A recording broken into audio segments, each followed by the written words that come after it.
चीन का निकलेगा दम।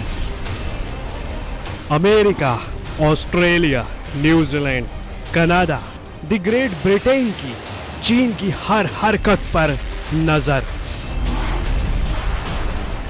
एशिया और हिंद प्रशांत क्षेत्र में चीन की नापाक हरकतों से पूरी दुनिया वाकिफ है। यही वजह है कि चीन को उसकी हद बताने के लिए अमेरिका, ऑस्ट्रेलिया, कनाडा, न्यूजीलैंड और ग्रेट ब्रिटेन ने एक गठबंधन बनाया है जिसका नाम है 5i। इस गठबंधन में आई का मतलब है इंटेलिजेंस। इस गठबंधन का मकसद चीन पर नजर रखना है और उससे जुड़ी खुफिया जानकारियों को आपस में साझा करना है। चीन की नापाक हरकतें रोकने और चीन पर हिंद प्रशांत क्षेत्र में नजर रखने के लिए कांग्रेस समिति इस गठबंधन में जापान, दक्षिण कोरिया समेत भारत को भी शामिल करना चाहती है। एशिया और हिंद प्रशांत क्षेत्र में चीन की अहमियत को सभी देश बखूबी जानते हैं, लेकिन उसकी यही अहमियत भारत समेत दूसरे देशों के लिए समस्या बन चुकी है। भारत को अगर छोड़ दें तो दूसरे देश चीन के चंगुल में इस कदर फंस चुके हैं कि उनका इससे बाहर निकलना मुश्किल हो गया है। चीन केवल इस क्षेत्र के देशों के लिए चुनौती नहीं बना हुआ है, बल्कि दूसरे बड़े और शक्तिशाली देशों के लिए समस्या बन गया है। यही वजह है कि चीन को उसकी हद बताने के लिए अमेरिका, ऑस्ट्रेलिया, कनाडा, न्यूजीलैंड और ग्रेट ब्रिटेन ने एक गठबंधन बनाया है जिसका नाम 5i है।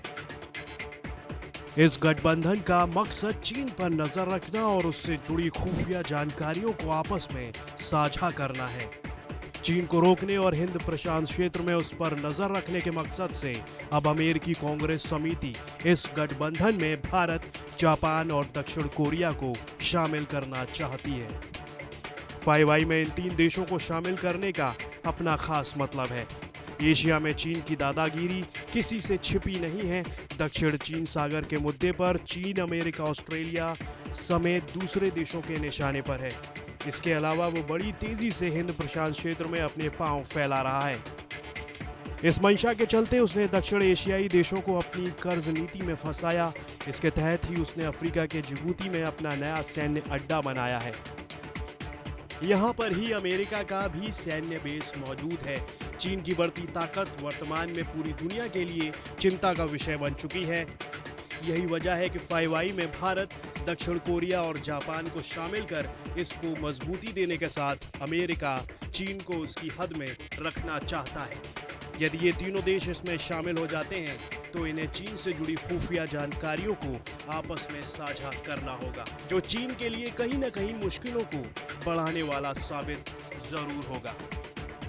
सदन की स्थायी समिति के अध्यक्ष सांसद एडम स्टीफ ने प्रतिनिधि सभा को सौंपी अपनी रिपोर्ट में इन तीन देशों को इस गठबंधन में शामिल करने की सिफारिश करते हुए कहा, यह हिंद प्रशांत क्षेत्र में शांति और कानून का राज कायम करने के लिए जरूरी है। इसके लिए ODNI को 60 दिन का समय दिया गया है। ODNI दरअसल रक्षा मंत्री के तहत खुफिया मामलों की समिति है। 5i के तहत सभी 5 देश UK-USA समझौते से बंधे हुए हैं। इसके तहत सभी खुफिया जानकारियों को साझा किया जाता है। जहां तक 5i की शुरुआत की बात है तो आपको बता दें कि ये दूसरे विश्व युद्ध के बाद अमेरिका और रूस में शुरू हुए कोल्ड वॉर के बाद सामने आया।